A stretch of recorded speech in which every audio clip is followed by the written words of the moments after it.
मोदी जी 2014 में कहते थे मैं आ गया तो 100 दिन में महंगाई कम कर दूंगा। 100 दिन में क्या महंगाई कम की? आपने 3 गुना कर दी। आम आदमी का आज जीवन जीना मुहाल हो गया। कहाँ गए आपके अच्छे दिन? पहले भारत बीफ एक्सपोर्ट में 5वें नंबर पे था। मोदी जी ने आने के बाद में गो हत्या को 5 गुना बढ़ा दिया। हिंदुत्व के नाम पर आप वोट मांगते हैं और गो हत्या को आप बढ़ावा देते हैं। कहाँ गए आरएसएस? कहाँ गए विश्व हिंदू परिषद? स्मृति ईरानी जो भाजपा की नेता है, जब 430 रुपए का सिलेंडर हो गया, 400 से 450 हो गया, तो इस सिलेंडर उठा के सड़क पे आ गई और महंगाई मार दिया, 450 सिलेंडर हो गया।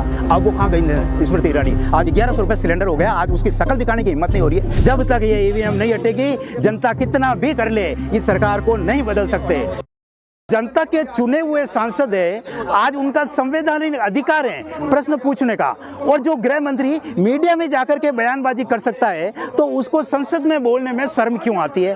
और ये स्पष्टीकरण इसलिए जरूरी है क्योंकि जो लोकसभा का स्पीकर कहता है कि ये हमारे अंदर का मामला है, इसका हम सुलझा लेंगे, ये मामूली मामला है, इसके लिए गृह मंत्री को जरूरत नहीं है। अरे अगर ये मामूली है तो उनके ऊपर जो गिरफ्तार किए गए जो अपराधी, उनके ऊपर यूएपीए का वो जो खतरनाक धाराएं क्यों लगाई गई उनके ऊपर? वो धाराएं तो तब लगाई जाती है जब आतंकवादी आक्रमण होता है, जो हथियारबंद अंदर घुसते हैं। आपने उनके ऊपर वो धाराएं लगा दी और उसके बाद में आप कहते हो कि ये मामूली मामला है। तो इसलिए उनका स्पष्टीकरण देना जरूरी था गृह मंत्री का संसद में आकर। अगर मामूली मामला है तो वो धाराएं क्यों, और अगर वो धाराएं हैं तो फिर मामला मामूली कैसे हो गया?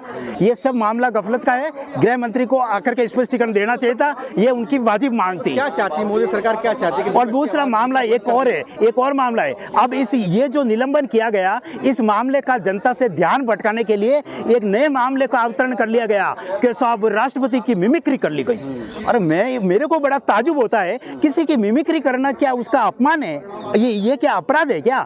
आज तक हमने पहले देखा था कि मतलब ये अमिताभ बच्चन है, बाबा रामदेव है, सचिन तेंदुलकर है, यहाँ तक कि मैंने देखा नरेंद्र मोदी की भी मिमिक्री करते हैं। कई ऐसे कलाकारों को हमने देखा, लोग उन वो कलाकार जब मिमिक्री करते हैं तो लोग तालियां बजाते हैं, उनकी तारीफ करते हैं। मिमिक्री करना एक कला है, ये किसी का अपमान करना नहीं है। मोदी जी अगर उन्होंने कोई मान लो जगदीश धनखड़ की आवाज में कुछ उन्होंने उच्चारण कर दिया तो ये अपमान नहीं समझना चाहिए। समाज का अपमान बताया जा रहा है। ये पहली बात तो एक उपराष्ट्रपति के पद पे बैठा हुए व्यक्ति को जाति सूचक ये शब्द का इस्तेमाल करना शोभा देता है क्या? नरेंद्र मोदी खुद कहते हैं कि कोई भी जाति नहीं होती, मैं तो सिर्फ वो महिला, कृषक और युवा इनको ही मानता हूँ, मैं किसी जाति को मानता ही नहीं हूँ। जब आपका प्रधानमंत्री कहता है मैं किसी जाति को नहीं मानता हूँ, और आपको ये थोड़ा विचार आना चाहिए। आप कैसे मतलब कि जाट समाज का अपमान कर दिया?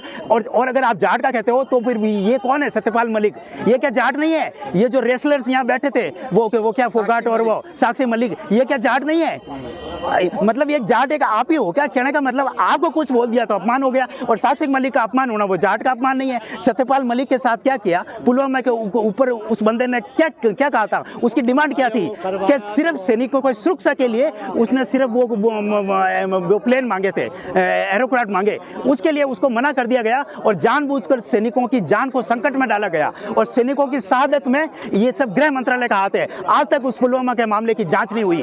सत्यपाल मलिक का क्या हाल किया? वो सत्यवादी है, उस इंसान का क्या हाल हुआ? क्या उसके लिए जाट समाज का अपमान नहीं हुआ?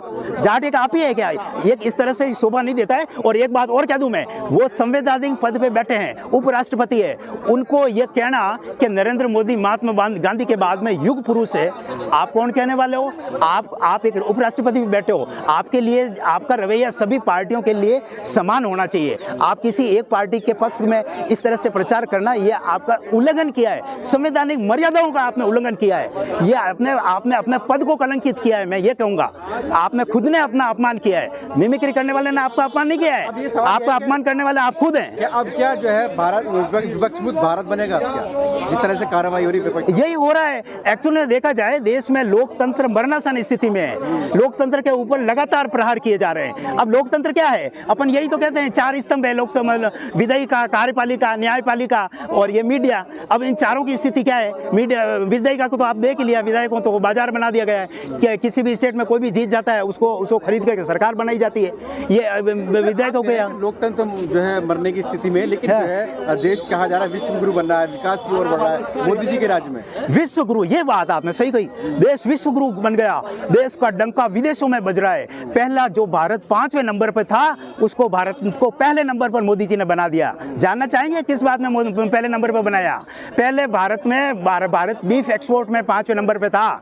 मोदी जी ने आने के बाद में गो हत्या को 5 गुना बढ़ा दिया और भारत को बीफ एक्सपोर्ट में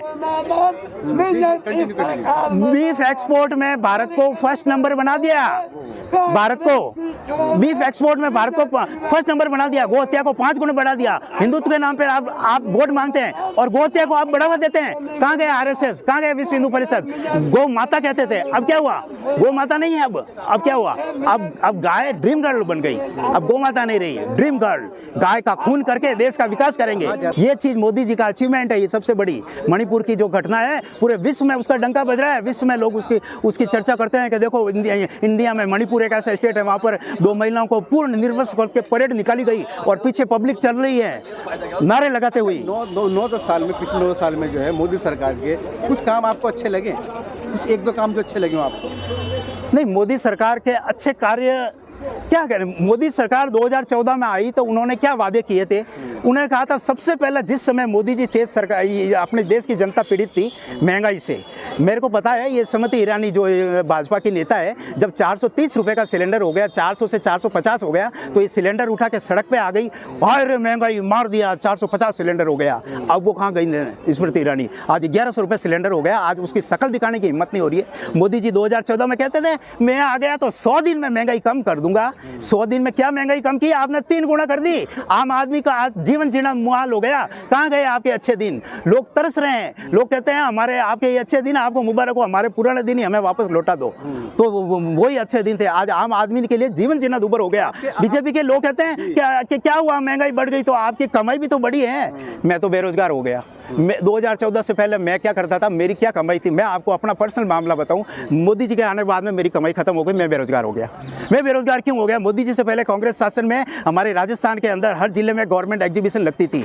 हमारी जिसकी भी गवर्नमेंट सर्वेंट नहीं है और जो बेरोजगार है वो युवक नया स्टार्टअप करते थे, और नया स्टार्टअप करते थे तो जो अपने प्रोडक्ट का पब्लिक में पब्लिसिटी करने के लिए जो एग्जीबिशन लगती थी उसके अंदर स्टाल लगाते थे। मैं भी उसमें स्टाल लगाता था। 10 दिन का स्टाल लगाता था, 12 दिन, और उसमें 3000 रुपये देना पड़ता था, और हम उसका 3000 खर्चा निकाल के हमारे महीने का मैं 15-20 हज़ार कमा लेता। मगर आज क्या किया इन्होंने? ये कहते हैं कि पकौड़े तलने की बात करते हैं। अरे मैं पकौड़े भी तलने को तैयार हूँ, पकौड़े में एक्सपर्ट हूँ। आप दिल्ली में मेरे को जगह तो आवंटित करो, मैं कहाँ पर तलूँ? मैं पकौड़े तल के भी कमा सकता हूँ, मेरे को शर्म नहीं है। 2024 में बदलाव होगा?